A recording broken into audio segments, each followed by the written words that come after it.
주님을 당연히 믿고 신뢰하지만 이 세상에서 내가 제일 힘들고 제일 초라할 때 가고 싶은 곳이 있으면 좋겠어요. 가령 저 같은 경우는 이미 돌아가셨지만 엄마 두 무릎 사이에 제 얼굴을 팍 묶고 울고 싶어요. 그럴 때가 있는가 하면 어떤 힘센 사람한테 가서 좀 내 입장을 좀 얘기해달라, 알아달라고 하는 때가 있거든요. 주님, 그런 마음을 가지고 왔어요. 내 마음을 모아서 다시 주님의 보혈의 피 앞에 그냥 그렇게 번제물로 드립니다. 그리고 말씀 앞에 섰습니다. 우리의 영적인 길을 열어주셔서 혼과 육 때문에 우리 영의 눈이 가려지지 않도록 우리를 보살펴 주시고 깨어서 하늘을 바랄 수 있는 우리 영혼이 되어줄 수 있도록 축복하여 주시옵소서. 예수님 이름으로 기도드렸습니다. 아멘. 여호수아 20장 말씀 드리겠습니다.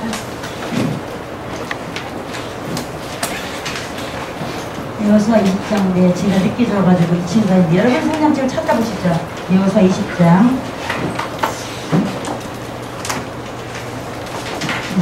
1절부터 6절까지입니다. 1절부터 6절까지 제가 한 절 읽고 여러분 한 절 읽고 교독을 하겠습니다.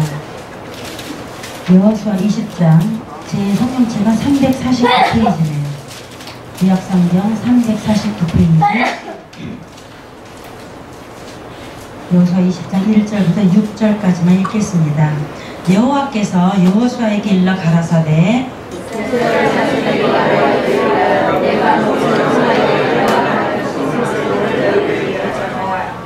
부지 중 오살한 자를 그리로 도망하게 하라. 이는 너희 중 피의 보수자를 피할 곳이니라.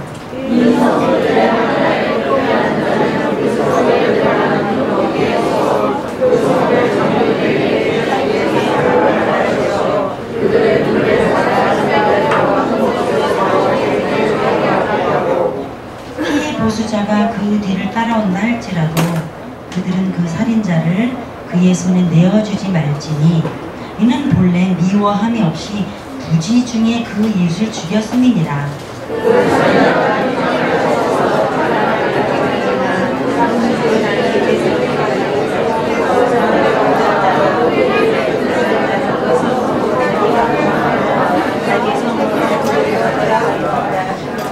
아멘. 신영 형제에게 말씀 늦게 주는 바람에 신영 형제는 아무 잘못이 없습니다. 제가 길을 나가지고 제가 타이밍을 못 맞췄습니다. 죄송합니다. 열심히 치셨나요? 계속 쳐줄 때 우리 말씀을 읽으면 되니까.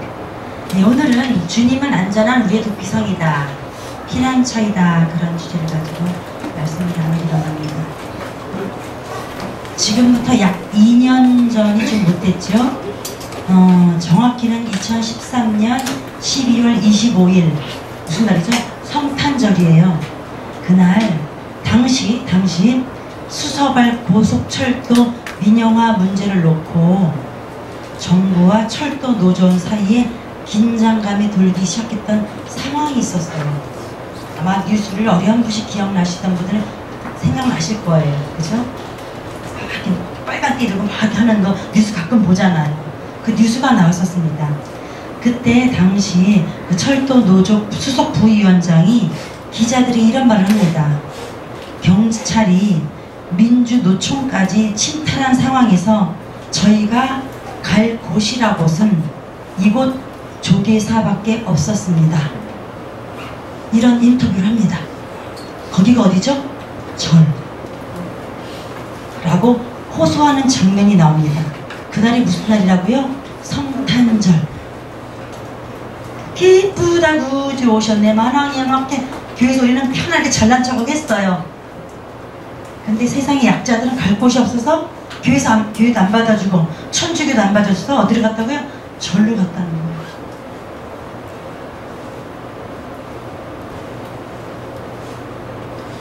이런 호소에 답변한 조계종 총무원 관계자는 이렇게 말합니다. 어렵게 우리 절에 들어오셨고 들어온 사람은 보호하는 것이 종교의 의무입니다. 라고 전국 시청자들에게 말했습니다.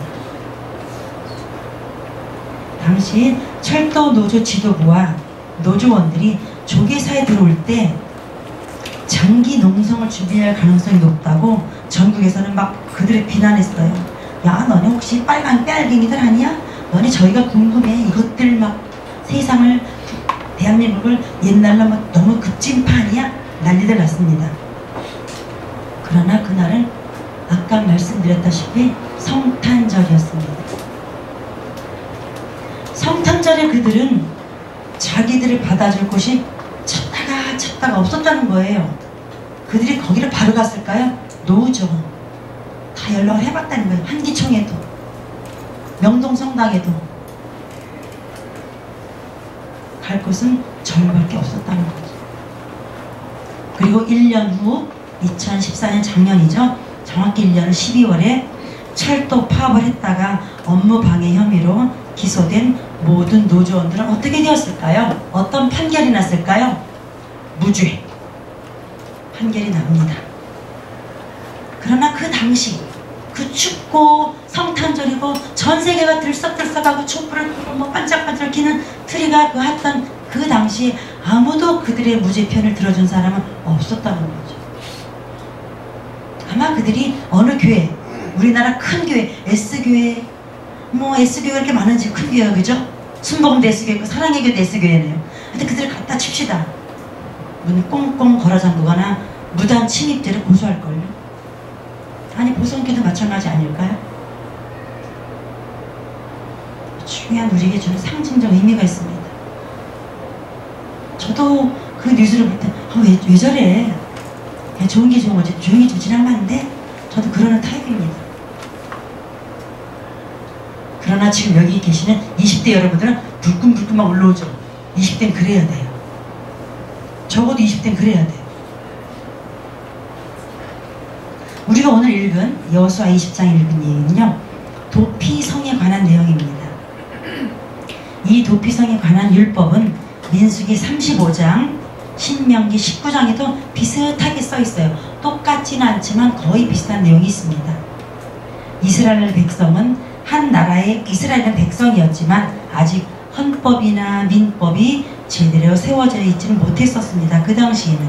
왜냐하면 430년이라는 긴 세월 동안 애굽에 종살이를 하였기 때문에 자주 독립국가는 아직 아니었잖아요. 그죠? 그러다가 이제 출애굽을 했습니다. 출애굽을 성공적으로 마친 이스라엘 백성에게 하나님은 드디어 한 나라의 법을 제정해 주십니다. 누구를 통해서? 모세를 통해서. 그것이 출애굽기 후반부터 쭉 나와요. 그죠? 14장에 출애굽을 한다는 뒤부터는 뭐 너는 성막을 짓고 어쩌고 저쩌고 쭉 율법이 나와요. 거기부터 출애굽 후반부터 레위기, 민수기, 신명기까지가 다 율법이에요. 결국은요. 율법의 기초인 십계명이 나오죠. 십계명을 비롯하여서 백성을 잘 다스릴 수 있는 아주 구체적인 법률도 모두 지시하여 주십니다. 그 중에 오늘의 내용은 도피성에 관한 하나님이 명령하신 법률이에요. 우리 한번 그렇게 해보자 한 게 아니라 직접 주신 법이라는 거죠. 위에서 제정하신 법이죠. 자, 도피성에 관한 그 율법의 내용은 이렇습니다. 어떤 사람이 우연히 무슨 일을 하다가 상대방을 이렇게 밀쳤어요. 이게 뭐 이렇게 함께 뭐 할 수 있잖아. 일할 수도 있고, 뭐 낭떠러지에서 뭐 노가다를 할 수도 있고, 2층 집을 짓다가 할 수 있잖아. 이렇게 하다가 이게 우연히 이게 장난삼아 뭐 하다가 이렇게 툭 밀쳤는데 그 사람이 떨어져 죽었다는 거예요. 이걸 형법으로는 뭐라 그러죠? 과실치사를 해요. 지금도 대한민국은 전 세계는 과실치라는 법이 있어요. 그죠? 형법이죠. 과실치사죠. 또 저는 예를 들게 성경에 써있는 예입니다. 우연히 돌을 던졌는데, 큰 돌을 던졌는데 우연히 어떤 사람의 머리가 맞아서 죽어버렸어요. 그러면 그럴 수도 있는 일이잖아요. 살다가. 그쵸? 그럴 때 또 그렇게 사람이 죽었을 경우, 또 어떤 경우는 이웃사람께 도끼를 가지고 산에 나무를 하라 합니다. 나무를 와서 자, 난 이 나무 찍을 거야. 나는 이 나무 잘라내. 넌 자네 그 나무 하게. 휘! 했는데 이 도끼가 휙 빠져가지고 옆에 사람 머리를 찍었다는 거예요. 그게 사례가 성경에 나와요. 된 경우, 자, 제가 이제 실수로 도끼날이 빠져서 옆에 사람을 죽였어요. 저 어떻게 해요? 저 살인자죠. 근데 제 속에 이 사람이 죽이고 싶었어요? 없었어요? 그런 건 없었다니까요. 억울하죠. 억울하죠. 그때 이 억울한 사람, 이 억울한 살인자가 거기 가만히 있으면 어떻게 될까요? 누가 내 맘 알아줄까요? 어떻게 될까요? 이 죽은 사람이 형제나 누가 와서 나를 가만 놔두지 않죠. 당연해요. 당연합니다. 그때 빨리 도망가라는 거예요. 어디로? 도피성으로. 오늘 주제가 이거예요. 일부러 그런 거 말고 실수로 나도 모르게 부지 중에 그런 경우는 빨리 도망가, 그 소리예요. 어디로? 도피성으로. 당연히 복수를 하려고 살인한 사람에게 달려들 때 누가? 형제나 가족이 끝까지 잡아가 죽일 거 아니에요. 내 동생의 피를 뿌리라 복수, 우리 아버지의 칼날이 왔다, 뭐 그런 거 사고 많잖아요. 그런 것처럼 아버지의 복수로 30년 동안 칼을 갈았다, 그 유명한 얘기거든요. 많잖아요. 그렇게 하기 전에 빨리 도망가라는 거예요. 어디로? 도피성으로. 재빨리 도피성으로 들어가서 이제 그 사람 도피 갑니다. 도피성으로 들어가자마자 선물을 두드리면서 저를 살려주세요. 저 억울하게 사람을 실수했을 때 저를 살려주세요. 그 말만 하면 얼른 문을 열고 얼른 문을 닫고 닫으라는 얘기예요. 뒷사람 못 따라들어오게. 타이밍의 문제 이거냐 지금, 그쵸? 만약 이 사람이 다름질을 못했다, 느릿느릿 걸어간다, 바로 잡히죠. 그 네 실수라는 거야. 빨리 가라는 거야. 잽싸게. 그때 소리를 지를 때 그 성에 있는 장로들은, 그래서 장로란 그 성의 원로, 어른들, 뭐 성주, 그런 유지들이죠. 그 성의 장로들은 그 사람을 마땅히 받아들여. 안 받아들이면 느리게 혼난다는 거죠. 받아들여라. 받아들이고 난 다음에 대제사장 앞에 갖다 놓으라는 거예요. 이게 오늘 도피성의 주제 헌법 전문입니다. 그런 위급한 상황이 생겼을 때 내가 일부러 그런 것이 아니라 고의로 계획을 짜서 저놈을 죽여야지가 아니라 나도 모르게 그런 일이 발생했을 때 그쪽으로 피신해, 그쪽으로 피난해, 도망가.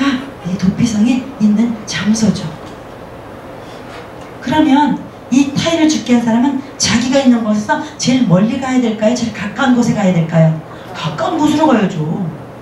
내가 우연히, 저는 충주 사람인데 광주가 여행을 하다 광주에서 이상한 일이 생겼어. 충주를 가지 말고 광주 주변에 있는 도피성 가란 얘기예요. 그럼 하나님은 왜 이스라엘 백성에게 도피성을 만들라고 명령하셨을까요? 그리고 그 말씀이 현재 2015년도 현재를 살아가는 우리에게 이 도피성이 어떤 깨달음을 주시는 걸까요? 함께 가보겠습니다. 첫째, 도피성은 왜 있을까? 먼저 보겠습니다. 하나님의 도피성을 정한 가장 큰 목적은 정식 재판을 받을 권리를 보장해 주시는 것이죠. 살인자가 정식 재판도 받지 못하고 바로 그 가족들에 의해서 살해당하면 이건 계속 피해 복수가 연결될 거 아닙니까? 그러면 억울하게 살했어요. 제가 죽임을 당했으려면 우리 형제가 걔 일부러 그런 거 아닌데 그럴 수가 있냐? 그건 악순환이거든요. 그걸 끊기 위해서 하나님은 이 백성 중에 악순환이 돌지 않도록 멈추기 위해서 이렇게 정당한 재판을 받으렴. 네가 자칫해서 했지만 부지중인 거지만 그게 고의는 아니니까. 그런 얘기예요. 그래서 살인자가 정식 재판도 받지 못하고 살해당하는 것이 일반화되다 보면, 모두 다 그렇게 되다 보면 그것을 악용할 수 있는 살인이 생기겠죠. 그래서 살인자가 안전하게 회중과 재판관 앞에서 재판받도록 하기 위함이 도피성 설립의 큰 목적이었던 거예요. 인간은 언제나 연약합니다. 오늘 우리 가운데 여기 계신 남자 성도님들 가운데, 뭐 여자분들도 그러겠지만 어렸을 적에 자치기를 하다가, 저희 오빠는 많이 그랬어요. 빨래 방망이를 가지고 야구를 하다가, 저 어릴 적 기억입니다. 다듬이 방망이를 가지고 오빠들이, 동네 오빠들이 동네를 이렇게 넓은 데서 그 야구놀이 했던 기억이 나요. 혹시 그 장면을 보신 분은 끄덕끄덕 해주시기 바랍니다. 제 10살 때쯤인가 동네역에 그 앞에 무슨 하여튼 큰 그런 데가 있어요. 그런 데 있으면 엄마가 하는 그 다듬이 방망이를 갖고 막 배트놀이 합니다. 그 당시 야구 방망이가 없죠. 그죠? 제가 70년대 10살 때니까. 시골에서 오빠들은 어서 야구는 또 봐가지고 주제에 규칙에는 쟤들 1루 3루는 내가 보기엔 없나. 하여튼 뻥치고 막 뛰어갔던 기억은 나는데 하여튼 방망이는 해요. 그러나 방망이 미끄러져 어디 휙 날아갈 수 있잖아요. 그런 경우 또 공을 차다가 이 신영이는 축구 어릴 때 축구를 했기 때문에 아마 볼을 차다가 옆집 유리창을 깬 적도 있었을 거예요. 그런 실수로 이웃 어른들에게 혼난 경험이 있으실 거예요. 그렇죠? 작은 애는 이런 예죠. 오늘 도피성이 가는 이유는. 그럼 그 애는 어떻게 갈까요? 어디로 갈까요? 그렇게 실수한 애는 어디로 갈까요? 엄마한테 가요. 아까 제가 저 뒤에서 찬양을 하고 있는데 하연이랑 다연이가 특히 하연이 표정이 이래요. 그랬더니 전혀 우리는 안 쳐다봐요. 우리 볼 필요 없는 거예요. 바로 엄마한테 달려가더니 그냥 뒷모습만 봤어요. 왜 그랬을까요? 얘는 지금 뭔가 지금 이 속에 해결이 안 된 거야. 그 어린 다현이도 와가지고 우린 땡까요. 필요 없어. 엄마를 찾더니 엄마한테 가서 그 물을 푹 안기더라. 당연한 거죠. 이 많은 어른들이 무슨 필요가 있겠어요. 하연이랑 다현이에게. 엄마만 있으면 되잖아요. 그죠? 그런 거죠. 유리창을 깼을 때 엄마 나 어떻게 요새 그 광고에 나와야 돼요. 멋진 하여튼 차를 몰고 가다가 성인이 차를 몰고 가다 뻥 박으면 나올 때 꼬마가 나오대. 엄마 어떡해. 여자친구 데리고 가다가 그거는 심리학 광고예요. 그죠? 성인이 가다가 사고가 나면 바로 애가 된다는 얘기거든요. 꼬마가 된다는 거예요. 마음이 쪼그라든다는 얘기거든요. 그러나 그것이 내가 본의 아니게 가해자가 됐다면 이럴 때 이렇게 말할 수 있습니다. 잘 보세요. 뭐 그럴 수 있지 뭐. 내가 일부러 그랬나? 나만 그런 것도 아닌데 옆집이 쟤도 그랬잖아. 그러나 그것을 당한 사람의 입장은 다릅니다. 정말 달라요. 우리 지금 도피성 얘기를 하기 때문에 억울하게 살인한 사람만 편들고 싶죠? 전혀 아니라는 거예요. 우리 삶에서 전혀 아니죠. 자, 그들은 어떻게 보냐면요, 내가 가만 안 둘 거야. 정신 차리게 만들어야지. 혼쭐을 내야지. 다시는 그 짓 못하게. 옆집 아저씨들이 야단치는 목소리들이잖아요. 그죠? 저 어렸을 때 많이 들었어요. 그럼 새끼 혼내줘야지. 다시는 그 짓 못하게. 그게 일부러 그런 거 아니거든요. 자, 요즘 뉴스에 자주 나오는 보복운전도 그 얘기예요. 요즘 보복운전 자주 나오대요. 그러나 어제의 피해자가 오늘의 가해자가 될 수 있는 게 우리의 삶이에요. 저는 20년 전에 많이 상처를 받았다고 생각했어요. 요즘은 제가 나에게 상처를 주고 있더라니까요. 똑같지 않나요? 우리 삶이 이러더라고요. 인간이 이렇게 완벽하지 못합니다.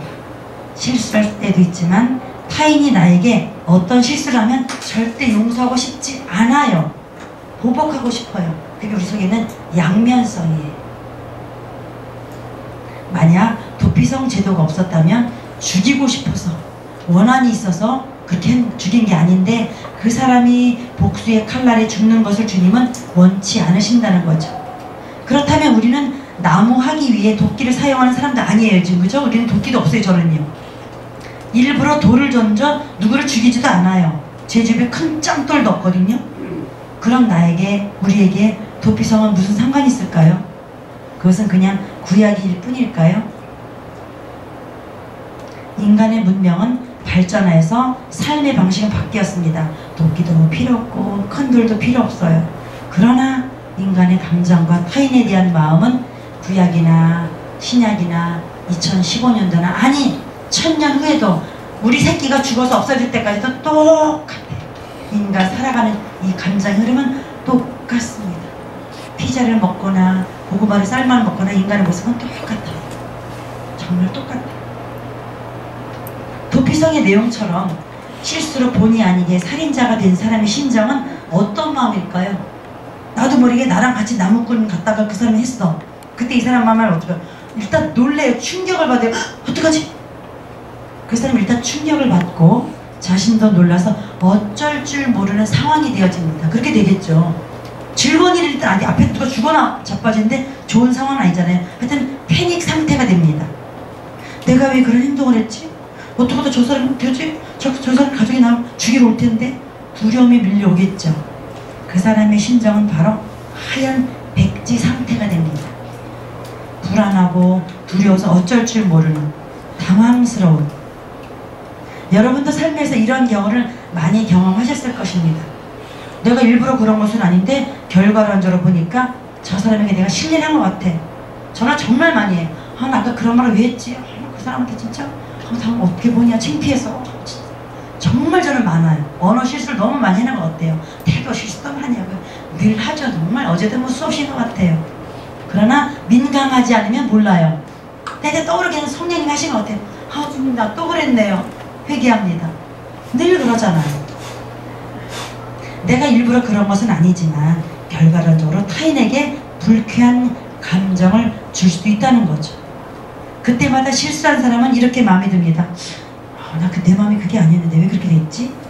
양심의 가책으로 괴로워하고 죄책감에 시달리게 되고 감정이 상하게 된 분은 용서치 못해요. 저 사람은 서운한 마음을 품게 돼서 상대를 오해하고 미워하게 돼요. 이게 공동체 늘 발생하는 일들이에요. 그때 예수님께서는 마태복음 5장 22절 이렇게 말합니다. 내가 너희에게 이르노니 형제에게 노하는 자마다 심판을 받게 되고 형제를 대하여 욕하는 자는 공회에 잡히게 되고 라고 하셨어요. 우리는 누가 나한테 본의 아니게 실수했어. 우리 그때는 화가 나요. 이때 우리는 바로 심판을 받는다는 거예요. 그러니까 우리 결국 삶이네 이게 지금, 그렇죠? 삶이 결국 이제 마음속에 흐르지 않는. 또한 사도 요한은 요한일서 3장 15절에 그 형제를 미워하는 자마다 살인하는 자래요. 전 지난주에 수많은 사람을 죽였네요 보니까. 그럼 전 도피성으로 수없이 가야 돼요. 전 정말 도피성이 너무 필요하네요 보니까 제 삶에. 이렇게 말씀에 우리를 비춰보면 우리는 매일 심판을 받아야 되고 도피성으로 가야 돼요. 과실치사라는 아까 제가 형법을 말씀드렸죠. 고의가 아니라 실수로 사람을 죽게 하는 거예요. 우리나라 현재 대한민국 형법에는 과실치사의 경우에는요 2천만 원의 이하의 벌금을 물게 하는 법이 있대요. 그러나 여기는요 정당방위랑 약간 다른 문맥이에요. 정당방위 좀 다르죠. 그러나 오늘 우리가 읽은 이 말씀은 과실치사에 가까운 형법이죠. 그런데 이렇게 실수를 하게 되고 오해를 불러일으키고 복수와 분노의 감정이 치솟고 아무리 내가 진짜 마음 아니었거든 변명을 한다 할지라도 내 진심을 다 보여줄 수는 없잖아요. 내 이 속을 정말 까여서 열어주고 싶어. 우리 그런 말 대폭 많이 하죠. 그럴 수는 없는 거예요. 저쪽에서 그럴 수 없고요. 그럴 때 나의 본심이 아님을 실수를 하였지만 다시 마음을 가다듬고 진짜 이 진심을 누구한테 고백하고 싶어요. 그때 필요한 것이 도피성이라는 거죠. 자, 그럼 그 도피성은 어디 있을까요? 첫째가 도피성의 목적이나 둘째 도피성의 위치를 봅니다. 둘째 도피성은 아주 가까운 곳에 있었습니다. 도피성은 6군데에 있었대요. 이스라엘 6군데에.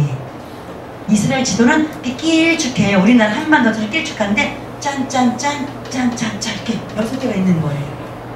그러니까 우리나라 지도를 보면 경기도, 충남, 전라도, 뭐 강원도, 경남, 경북, 경북 이런 식으로 있는 거죠. 아니, 내가 태어난 충북이 빠져버렸네. 충북을 넣어야 되는. 하여튼 이런 식으로 이렇게 6군데가 있다는 거죠. 그 얘기는 뭐냐면 그 지역을 살펴보면 이스라엘 백성들이 여기저기 흩어져 살고는 있지만 어느 곳에서든 하룻길에 도착할 만한 장소라는 거예요. 어디 변방에 있든 어디 구석에 살든 하여튼 뛰어만 가면 열심히만 가면 하루에 도착할 수 있는 길이래요. 내일이 아니라 오늘 안에 도착한다는 거죠. 도피성은 이스라엘이 차지한 가나안 땅 전역에 골고루 선정되었습니다. 또한 도피성으로 구별된 성읍은 대부분 어디에서나 볼 수 있도록 높은 산 위에 위치해 있었대요. 성읍, 산성이라는 거죠. 그리고 그 성읍으로 가는 길이 보세요. 좁고 빽빽하고 바위길이 아니라 그 돌을 잘 포장하라, 잘 닦아놓으라고 써 있어요. 하나님 이렇게 세심하셔요. 잘 길을 닦아놓으래요. 왜 그랬을까요? 빨리 가라, 빨리 가득 돌불이 넘어지면 길을 잘 포장해 놓으래요. 이거는 부지 중에 살인한 자가 재빨리 도피할 수 있도록 하기 위함입니다. 또한 이러한 도피성은 이스라엘 자손뿐만 아니라 거기 사는 이방인, 나그네도 모두 적용되는 거예요. 그냥 외국인 다문화 저리가, 필리핀 저리가가 아니에요. 모두 다 적용된 데이죠. 그 얘기는 민수기 35장 15절에 있어요. 만약 도피성으로 가는 길이 너무 멀면 억울하게 죽은 사람의 형제들이 그를 뒤쫓아서 죽일 거 아니에요. 빨리 그곳으로 안전하게 도망가서 피하라고 가까이 두었던 거죠. 또한 신명기 19장 3절에 보면 내 하나님 여호와께서 내게 유업으로 주시는 땅의 전체를 3구로 분하여서 그 도로를 닫고, 여기 나오죠? 그 도로를 닫고 무릇 살인자를 그 성으로 돕게 하라 라고 말씀하십니다. 여기서 보면 3절에는요 셋으로 구분하라고 했는데, 다시 9절에 보면 내가 나의 오늘날 내게 명하는 이 모든 명령을 지켜 행하여 내 하나님 여호와를 사랑하고 항상 그 길로 행할 때에는 이 셋 외에 세 성을 더해라. 그래서 여호수아에서는 6개로 도피성이 만들어집니다. 도로를 잘 닦으라는 말씀이 너무너무 저는 감동이었어요. 아, 주님 이렇게 3시간 우리 행로까지도 우리 가다 넘어지거나 피곤치 않도록 쭉 가라고 하는 말씀이었구나. 언덕박이라면 우리 못 가요. 가다 지치겠죠. 그러나 평탄한 길이고 잘 닦아놓으면 얼마나 좋겠어요. 즉 실수로 사람을 죽인 자가 도망을 가는데 길이 험하면 빨리 도망가는 것이 힘드니까 신장로를 만들어서 도피성에 잘 도착할 수 있도록 배려죠, 배려. 이렇게 도피성은 이스라엘 백성들이 사는 곳에서 아주 멀리 있는 것이 아니라 가까이 있었고, 그곳으로 가는 길은 험난하고 꾸불꾸불한 길이 아니라 도로가 잘 닦일 수 있었대요. 유대인의 전승에 의하면 도피성으로 가는 길은요 폭이 14m나 되었대요. 엄청 넓은 거예요. 14m면 그 옛날 당시에서. 또한 그 도피성으로 가는데 팻말 이정표가 있었대요. 우리 지금 설악산 가려면 뭐 동해, 설악 무슨 쭉 써있잖아요. 키로수가 줄어들잖아요. 여기도 도피성으로 가는 길 20km, 도피성으로 가는 길 15km 쭉 있었대요. 가면서 있네, 잘 가고 있네, 팻말까지 붙여놨대요. 대단한 거 이건요, 그죠? 그 문화와 그 당시 본다면 우리는 여기서 뭘 볼 수 있냐면 일반 은총을 느낄 수 있어요. 특별 은총과 일반 은총. 일반 은총은 하나님을 믿든 믿지 않든 모든 사람에게 주시는 하나님의 은총과 은혜입니다. 네. 요즘 우리나라가 메르스 때문에 힘들지만 100년 만에 최악의 가뭄도 아주 힘든 상황이에요. 메르스보다 못지않게. 그러나 주님은 우리나라를 불쌍히 여기셔서 어제 드디어 단비를 주셨어요. 네. 그것을 일반 은총이라 해요. 그때 우리가 기도를 세게 하는 우리가, 주님 예수도 안 믿고 교회도 안 다니는 쟤네들은 쟤네 밭에 비 주지 마세요. 주일날 가고, 주일날은 농촌 들판에 절대 안 가고, 직장 안 가고, 주일 성사는 그 사람 회사만, 그 사람 너네만 비를 주세요. 에이 째지한 것. 걔네들만 도피성 주세요. 에이 째지한 것. 모두에게 주신다는 거, 주님이 도피성을. 어제 비를 맞았거든요. 생쥐가 됐거든요. 그럼에도 불구하고 얼마나 기쁜지요. 일반 은총이에요. 도피성은 일반 은총이에요. 우리에게만 해당된 게 아니에요. 모든 사람에게 자기 마음만 열 수 있다면, 이런 일반 은총을 통해 이 세상을 창조하신 하나님의 사랑과 섭리를 우리는 알게 되겠죠. 하나님의 은혜는 모든 백성에게 동일하다는 의미가 있습니다. 우리 마음이 답답하고 괴로울 때, 어제 내가 왜 그런 실수를 했지? 하면서 마음에 부담이 있을 때, 저 사람이 왜 나를 바라보는 표정이 왜 저렇게 째려보지? 기분이 별로야. 그런 부정적 감정이 들어올 때, 난 저 사람이 나랑 친밀한 줄 알았는데 저럴 수가 있어? 정말 사람을 믿을 게 못돼. 배신감이 들어올 때, 그때 우리는 도피성으로 가야 합니다. 마음에 성령을 모시고 있지 않는 상태, 즉 평안이 없는 상태에서 드리는 예배는요, 기도는요, 찬송, 헌금 그리고 봉사는 아무런 의미가 없습니다. 여러분의 마음이 실수로 인해 부지 중에 나도 모르게 과실치사로 힘들거나, 아니 저쪽 사람이 얻은 실수로 내가 힘들어 감정이 상할 때 우리는 우리의 피난처이신 도피성으로 가야 한다는 거죠. 피난처이신 주님은 어디에 있다고요? 멀리 있다고요? 가까이 있고, 그 길이 어떻다고요? 빨리 올 수 있대요. 그래서 피난처 있으니 환난을 당한 자 이리 오라. 땅들이 변하고 물결이 일어나 산 위에 넘치되 두렵지 않네. 물론 이건 영국 국가입니다. 한 1절 가사는 이 도피성 이야기예요. 환난을 당한 자, 마음이 힘든 자, 오면 안 돼. 너네 주변에 땅들이 난리가 뭔가 변하는 거 같니? 물길이 도저히 미칠 거 같니? 산이 막 넘쳐나게 줄 거 같니? 그럼에도 불구하고 괜찮아, 일로 와. 이게 이 노래예요. 세 번째, 자, 첫 번째가 뭐였죠? 조신분들 대답해 봅시다. 첫 번째가 뭐였죠? 도피성 있는 목적. 두 번째가 뭐였죠? 도피성의 위치. 세 번째, 그럼 도피성에 누가 살고 있을까요? 도피성은 원래 이 땅은 레위 족속의 땅이에요. 레위 족속. 레위 족속의 땅이에요. 레위 족속은 제사장 직분, 제사장 역할을 하는 사람들의 땅이었어요. 그러므로 도피성에 누가 살고 있을까요? 대제사장. 대제사장이 살고 있는 거예요. 실수로 본의 아니게 남을 죽이게 되어서 졸지에 살인자가 된 사람은 누군가의 변호가 필요해. 맞죠? 누군가 변호를 해줄 사람이 필요하잖아요. 그때 든든한 백이 있어야 살아남을 수 있어요. 그때 도피성에 가서 살려주세요. 제가 본의 아니게 사람을 죽였는데요. 저 일부러 그런 게 아니거든요. 그 사촌 동생이 날 죽이려고 저쪽에서 칼 들고 와요 빨리 너무 가까이 빨리 제 열어주세요.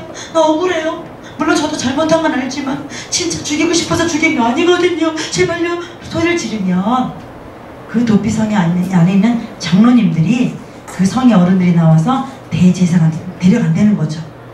그때 대제사장은 이놈 새끼 뭐 했어? 야단치는 게 아니라 그의 이야기를 잘 들어준다는 거예요. 경청을 해준다는 거죠. 그 상황을 다시 한번 해봐봐. 자, 듣고 다시 재연하고 하면서 너 재판을 받아야겠다. 내가 보니까 너 억울하다. 너 좀 수상한걸. 대제사장이 판단을 한다는 거죠. 대제사장이 또 하나는 대제사장이 늙어서 돌아가실 때까지, 대제사장이 죽으실 때까지 그 성에서 살면 그 사람은 살인자 이름에서 누명에서 풀려나서 지 고향으로 가요.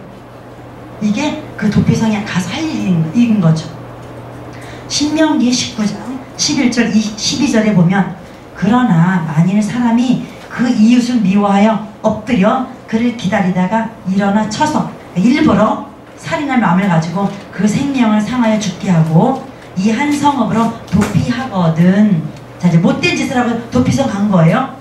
그 본 성읍 장로들이 사람을 보내요. 그를 거기서 잡아다가, 원래 고향 사람들이 저놈 사기꾼이에요. 거짓말이에요. 다시 끌어다가 잡아다가 보수자의 손에 넘겨주려는 거예요. 구약시대는 눈은 눈이고 이는 이였거든요. 악용하지 말라는 거죠. 해서 이 법을 악용하는 사람들이 없도록 막아놓으셨습니다. 엊그저께인가 어제 뉴스를 보니까요, 술 취한 사람이 택시비가 없으니까 경찰차를 얻어타겠다고 메르스에 걸린 것 같다고 전화를 했대요. 뉴스 보셨어요? 저렇게 자막을 봤어요. 경찰차 얻어타려고 술 취한 취객이 경찰차에서 뭐저저저저 메르스 걸린 것 같다. 이 사람은 지금 악용한 거예요. 메르스를. 도피성도 악용하는 사람들이 있었을 거라는 거죠. 얼마나 많겠어요.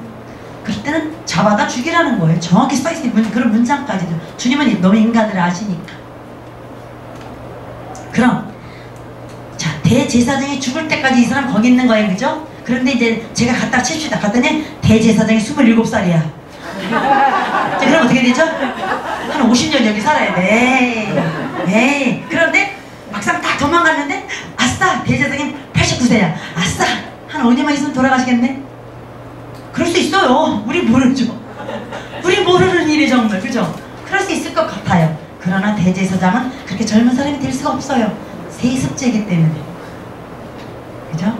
세습제이기 때문에 그렇게 27세에 우리나라에 27세 법관이 있습니다. 저는 지금 법원에서 한 5년째 상담을 하고 있는데 가면요, 저보다 아니 뭐 우리 딸 비슷한 애들이 법복을 휘날리며 돌아다닙니다.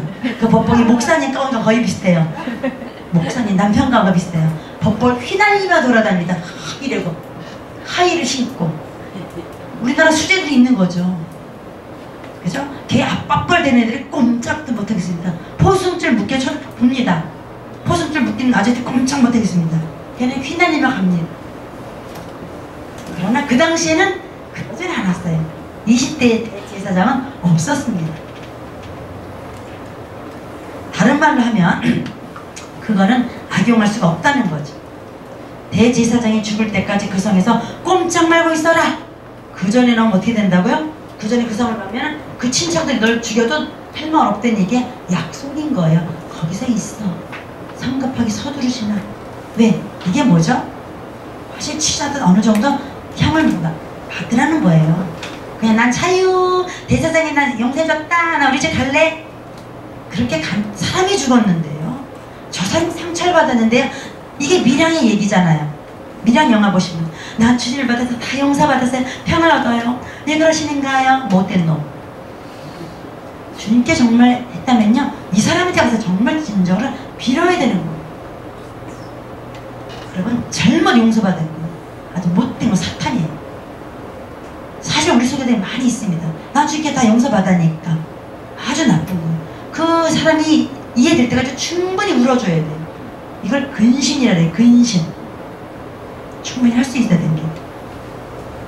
제사장 밑에서 자신을 성찰하며 돌아보는 근신하는 생활을 가지라는 거죠. 도피성에 가면 무조건 살았구나 라는 아싸 신났다 라는 것이 아닙니다. 대제사장 밑에서 자신의 삶을 돌아보고 억울하게 죽은 사람에 대한 뉘우침, 미안함, 안쓰러움, 그 가족들에게 대한 어떤 그런 보상, 그런 마음을 가지란 얘기죠. 그리고 다시는 그런 실수가 없도록 자신을 채찍질 하라는 것입니다. 대제사장이 죽기 전에는 그 성을 떠나지 마라. 이 말씀의 의미는요, 영적인 질서 아래서 다시 자기 자신을 돌아보라는 우리에게 주신 의미예요.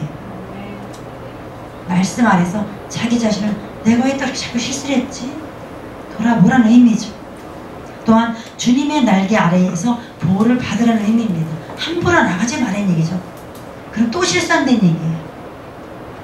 저는 한 달 동안 전 국민을 불안케 하고 떠들썩했던 메르스로 인해서 마음 솔직히 편치 못했어요. 여러분 다 똑같을 것 같아요. 그리고 기도가 절로 나오게 되죠. 주여 우리를 불쌍히 여기소서. 이 기도가 저절로 나오더라고요. 아마 여러분은 저보다 더 많이 기도하셨을 것입니다. 기도와 묵상 중에 이 말씀이 떠올랐어요. 이사야 40장 1절 2절. 너희 하나님이 가라사대 너희는 위로하라, 내 백성을 위로하라. 너희는 정다이 예루살렘에 말하며 그것에게 외쳐 보아라.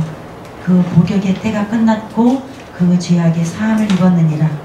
그 모든 죄를 인하여 여호와의 손에서 배나 받았느니라 할지니라. 아멘. 구약의 전체를 통틀어서 쫙 짜면 이거예요. 내 백성을 위로하라. 구약 39권을 쫙 짜면 이 문장이에요. 내 백성을 위로하라. 이 메르스 때문에 주님께 올리는데 이 말씀을 주시더라고요. 맞아요, 주님. 여호와라 주님 함께 하셔야겠군요. 그 기도가 나오더라고요.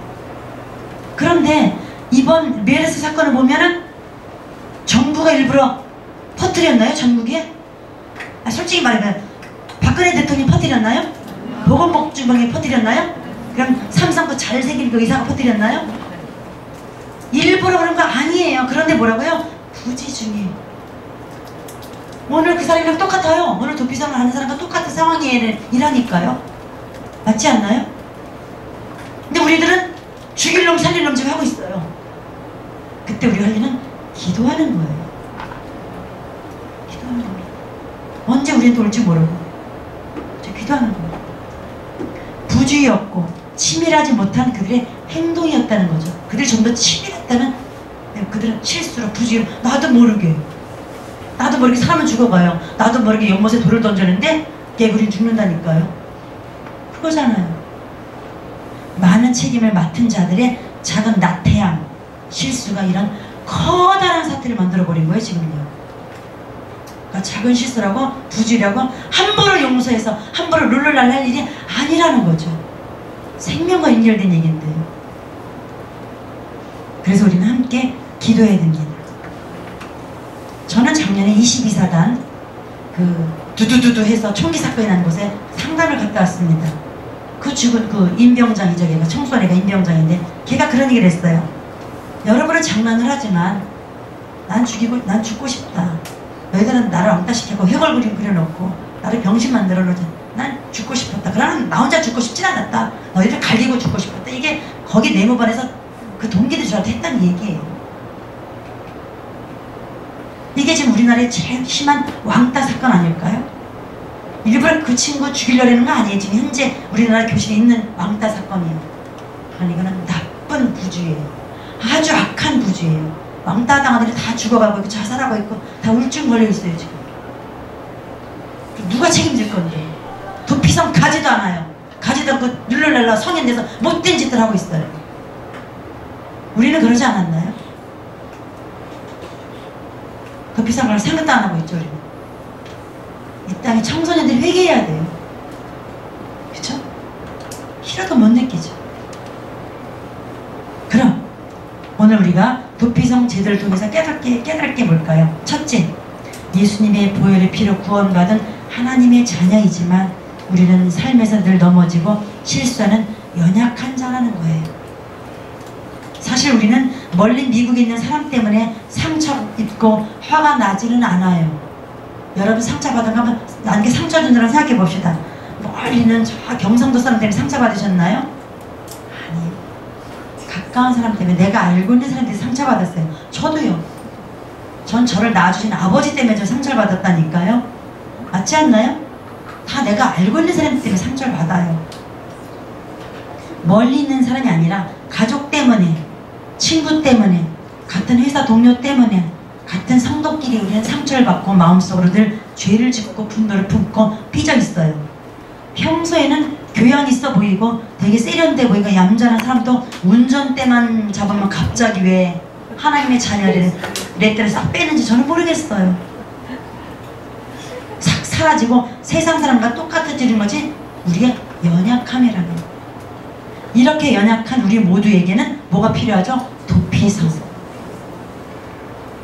오 주 예수님이 필요합니다.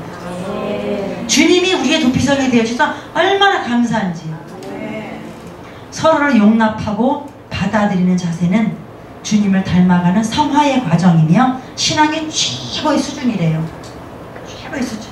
그래서 폴 틸리히라는 유명한 신학자가 있었어요. 그분의 제자가 이런 질문을 했어요. 스승님, 선생님, 메스터, 신앙의 최고 높은 수준을 뭐라고 표현할까 했더니 받아들일 수 없는 것을 받아들이는 것이 최고야. 그렇게 얘기했어요. 저는 이 말이 힘들어요. 문장은 알아요. 유명한 문장이니까. 그러나 받아들일 수 없는 것을 받아들일 수가 없어요. 저는 힘들어요. 그러나 받아들일 수 없는 것을 받아들일 때 이건 성령의 역사라는 거죠. 우리는 내 코드에 맞는 사람만, 내 입맛에 맞는 사람만, 나한테 좋은 말 하는 사람만 우리는 말하고 싶고 커피 마시고 싶고 사귀고 싶어요. 그거는 너무너무 쫄짱구고 너무너무 좁고 유치원적인 얘기라는 거죠. 그건 시작단도 있다는 거죠. 그러나 받아들일 수 없고 미치겠어, 안 맞아, 열불나. 그러나 주여, 오 주 예수님을 받아들일 때 이 사람은 성령의 역사를 경험한다는 거죠. 내 속에 성령이 있기 때문에 그분이 도피성 역할을 시켜주시는 거죠. 여러분 얼마나 많은 사람, 나랑 코드가 안 맞는 사람을 받아들이고 계십니까? 나는 지금 호불호가 강해, 난 기분기가 아니면 아니야, 좋은 성격 아니에요. 물론 사탄 앞에서 정확히 하셔야죠. 첫째로 주님 앞에서 우리는 연약함이라는 거죠. 서로를 용납하시라는 게 우리의 연약함을 주는 의미입니다. 두 번째, 도피성은 우리의 안식처이고 피난처입니다. 우리의 연약함으로 실수를 하고 관계가 깨어지고 힘든 일을 겪을 때 우리의 심령은 불안해집니다. 믿음도 사라집니다. 기도하고 싶은 마음도 안 납니다. 막 껄껄거리고 잠도 안 옵니다. 이렇게 우리의 심령이 약해질 때 우리는 빨리 도피성으로 가면 됩니다. 만약 천천히 간다면 사탄은 우리를 계속 잡으려고 쫓아올 것입니다. 그때 천천히 가실래요? 사탄아 잡아가라 하실래요? 사탄과 연애 노릇 하시면 안 되잖아요. 빨리 가야죠. 사탄은 이렇게 유혹합니다. 좀 천천히 가. 평생 믿을 건데 뭐 교회 좀 늦게 가면 어때? 가봤자 설계 11시 반부터 하더라. 야 좀 늦게 가. 그러니까 너네 교회는 그게 막 뭐 구역 뭐 늦게 외환역 야단치는 것도 없잖아. 좀 늦게 가고 적당히 지어서 예배드리면 빨리 가. 성경은 다음에 읽으면 허구많은 날인데 뭐 성경 빨리빨리 재미도 없는데 마태복음 1장 일단 말어. 기도야 그냥 시간 날 때 하면 되지. 막 찔리죠? 제 얘기하는 거예요. 농사는 내년부터 해. 지금 바쁘니까 이거 다 맞춰놓고 한 2, 3년부터 해. 시간 나면 하는 거지 뭐. 만약 우리가 천천히 주님께로 간다면 도피성에 도달하기 전에 우리의 영혼은 커다란 피해를 입을 거예요. 여러분의 영혼은 여러분이 지키셔야 돼요.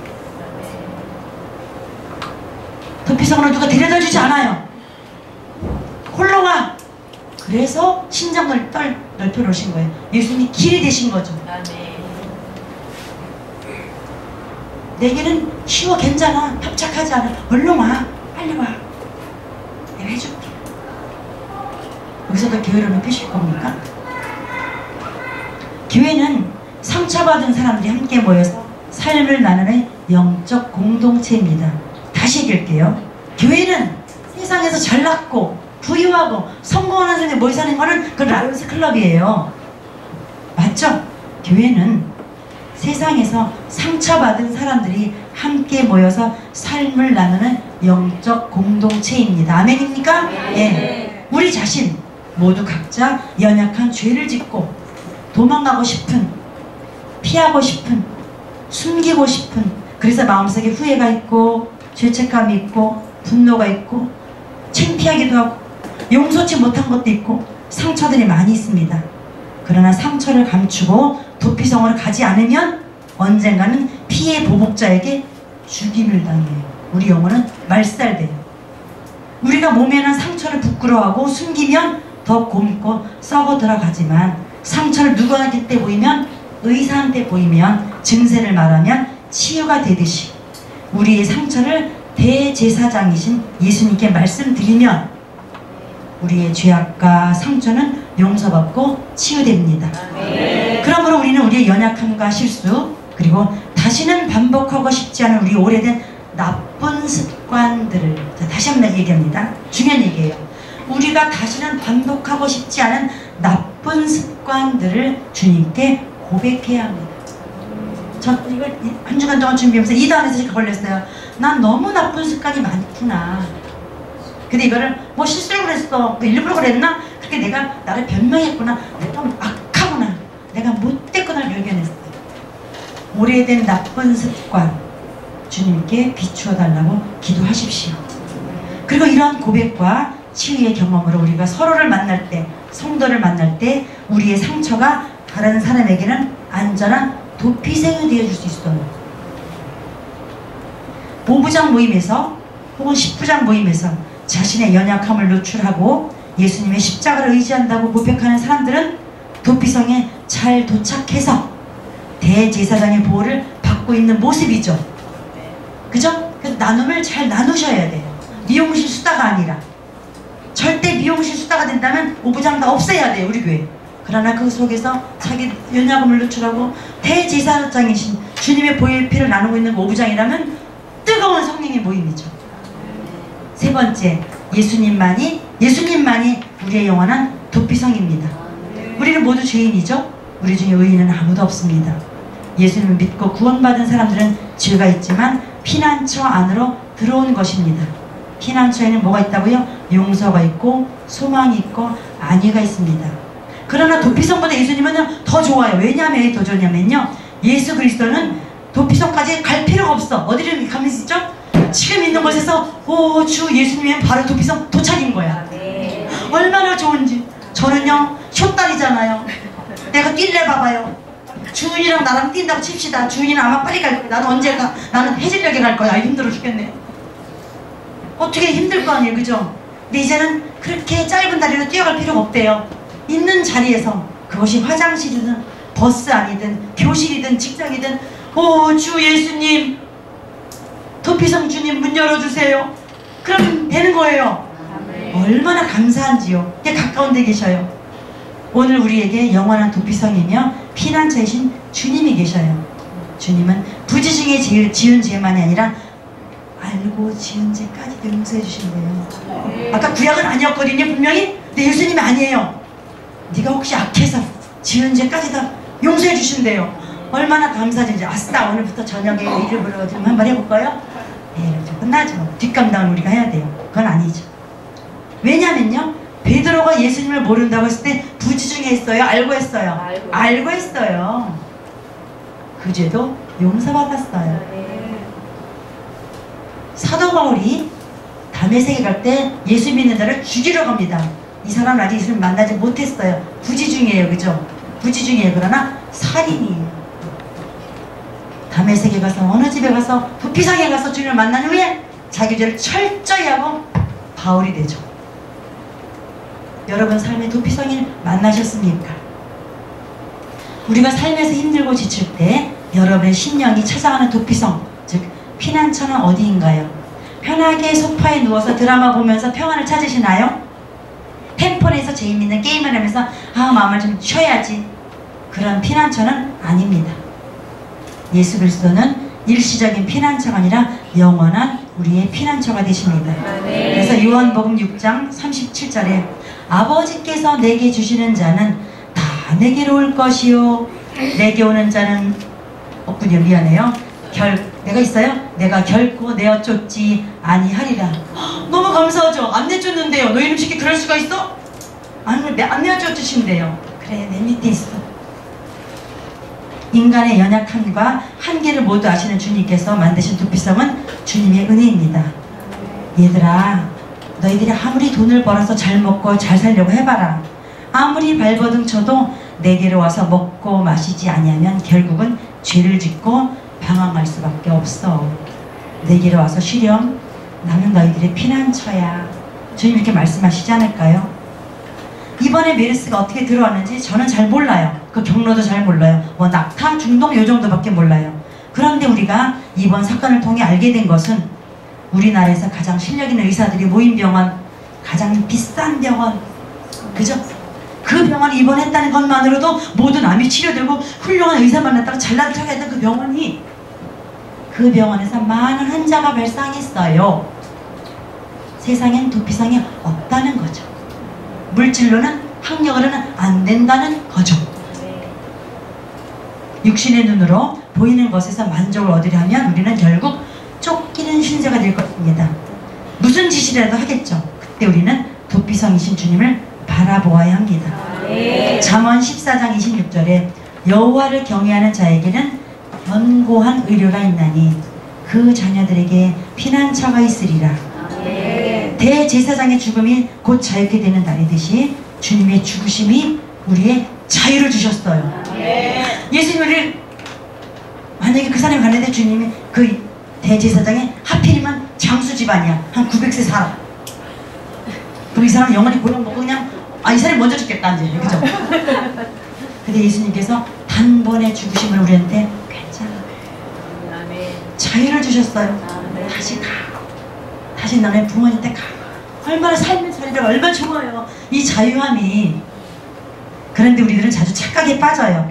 내가 예수만 믿고 있다면, 나 교회 다니니까, 더군다나 하나님의 음성을 듣는 교회, 사역도 받아 이 교회에서는 만사오케이야. 착각하고 계십니까? 이건 정말 착각입니다. 마음껏 누려야지. 주님, 우리 목사님이 막 누리래. 이젠 하고 싶은 대로 다 해도 돼. 혹시 그렇게 본질을 알고 계십니까? 이렇게 신앙생활하고 있는 우리에게는 과연 이 땅을 더럽히지 않을 만큼 거룩한 변화의 모습이 있을까요? 육신을 입고 있는 우리는 비록 구원을 받았지만, 주님의 음성을 듣지만 부지중에 다른 사람을 마음속으로 미워하고 살인을 하고 있습니다. 그래서 우리는 항상 도피성이 너무 필요해요. 도피성 안에서 숨기고 숨쉬고, 도피성 안에서 사람들을 만나고, 도피성 안에서 대화해야 합니다. 나의 삶의 자리를 알고 그 위치를 정확히 인식한 사람은 도피성 안에 있는 거죠. 저는요, 쉬는 자는 지금도 죄인입니다. 이렇게 비록 설교를 하고 있지만 사탄은 오늘도 많은 것으로 하나님한테 가서 저를 고소합니다. 이렇게 합니다. 하나님, 제가 쉬는 자를 한 55년 지켜보니까요, 제가 55세예요. 성격도 못됐고요, 하여튼 좀 고집도 세고요, 말만 사모지 마음은 대빵 좁고요, 집사분들보다 더, 평소보다 더 좁아요. 안 믿는 사람보다 더 좁아요. 그리고 쉬는 자는요, 남편한테 별로 잘 못하고요, 솔직히 고백하는 겁니다. 이것도 문제고 저것도 못하고 저를 합니다. 저를 죽이려는 보복자가 저를 계속 따라오면서 한된 얘기예요. 여러분, 저를 좀 묵상하지 마시고요. 엄마 저랑 가봐 하지 마시고, 피해 보복자가 사탄이 여러분을 어떻게 고소하고 있냐고요.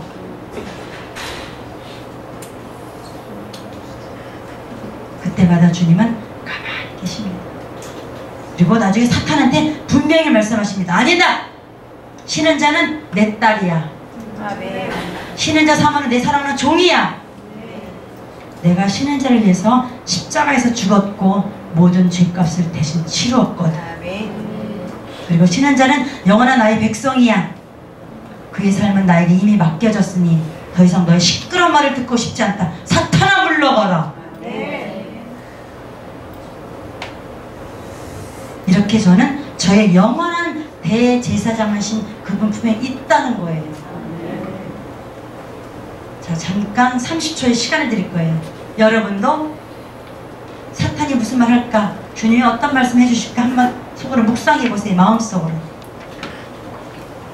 나의 약점을 사탄이 계속 찝겠죠. 침소하겠죠. 참소하겠죠.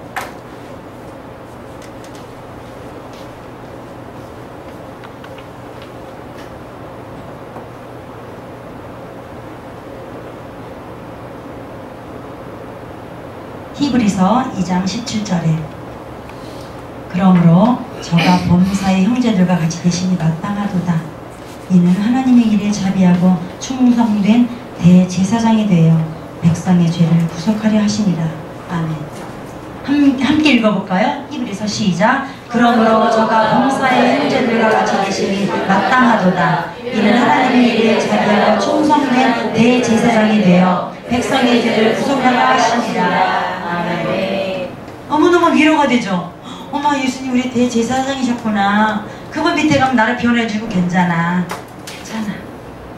저는 힘들거나 지칠 때 저희 남편한테 제 마음을 얘기를 해요. 사실은 교수님이 어쩌고저쩌고 사실 이게 뿅을 버려요. 왜 그럴까요? 내가 마음이 힘들다는 얘기예요. 그땐 떠들어야 돼요. 그때 저의 마음은 편안해지고 쉼을 얻는 것을 느낍니다. 그때 남편은 저에게 아주 작지만 작은 도피성 역할을 해준 거예요. 이해가 되세요? 작은 도피성 역할이에요. 여러분은 누구에게 도피성 역할을 하시고 계십니까? 성령이 내주하시는 분은 타인에게, 다른 사람에게 작은 도피성 역할을 해줄 수가 있어요. 왜? 여기 대제사장님 계시기 때문에. 아멘. 이해가 되세요? 네. 그러나 여기 주님이 안 계신 분은 하지 마세요. 하지 마세요. 그러나 확신이 내주하시는 분이 계시는 분은 도피성 역할을 할 수 있다는 거예요. 작은 성, 아주 작은. 자, 옆에 분에게 한번 말씀해 보실까요? 제가 당신에게 미약하나마 작은 도피성이 되어드릴게요. 한번 해보세요.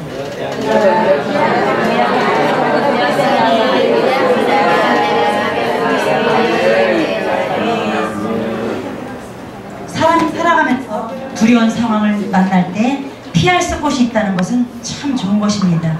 힘겨울 때 쉴 곳이 있다는 것은 축복입니다. 사람은 누구나 피하고 숨고 쉴 수 있는 곳이 있어야 합니다.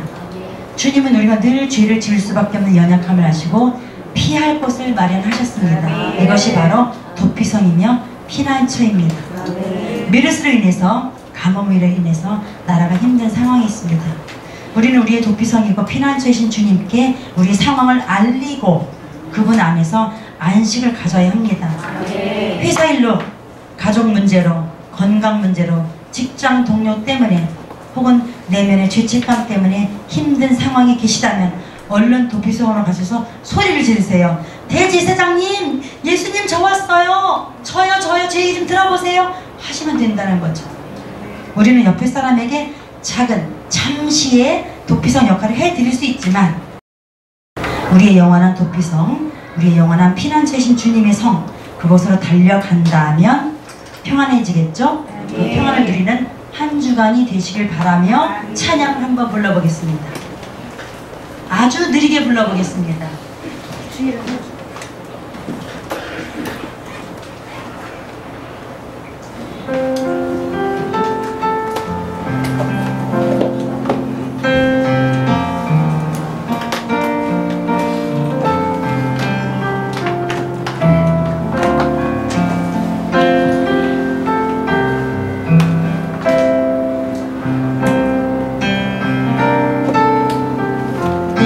대제사를 인식하면서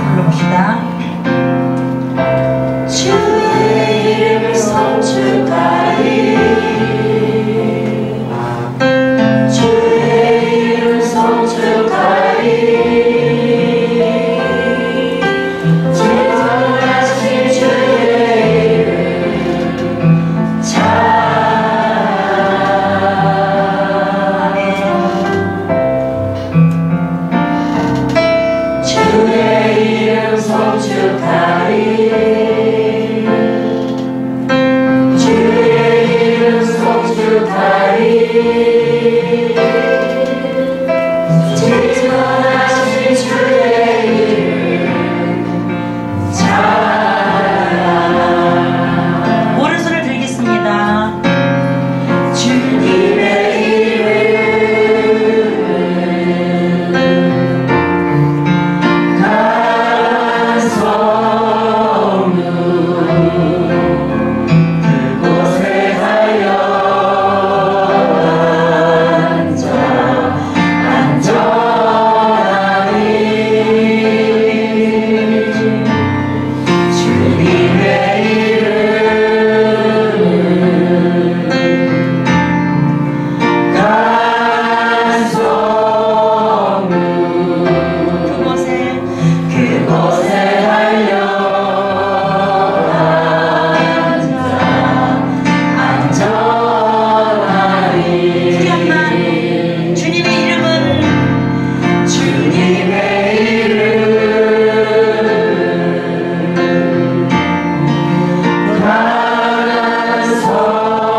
기도합니다. 주님, 불안합니다.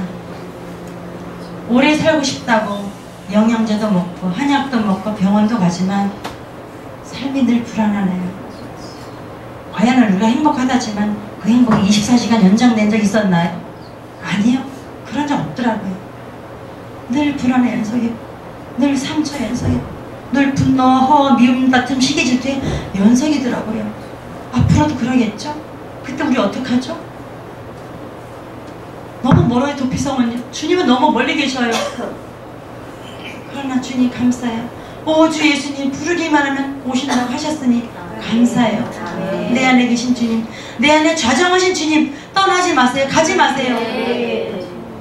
그 십자가, 나를 위해 죽으신 그 십자가 앞에서 대제사장 주님, 내가 널 위해 죽을게. 이제 너는 너의 삶으로 돌아가렴. 그래서 강하게 살으렴. 내가 너를 강하게 했잖니. 그 음성을 듣고 다시 내 삶의 자리로 와서 이전의 모습이 아닌 나쁜 습관을 고치고 변화된 내가 내 삶에 들어가서 내 주변 사람에게 상처를 주는 것이 아니라 나도 모르게 그랬어, 실수로 그랬어가 아니라 넉넉함으로 신중함으로 주님의 모습을 보여줄 수 있는 그런 우리가 되어줄 수 있도록 축복하여 주시옵소서. 예수님 이름으로 기도드렸습니다.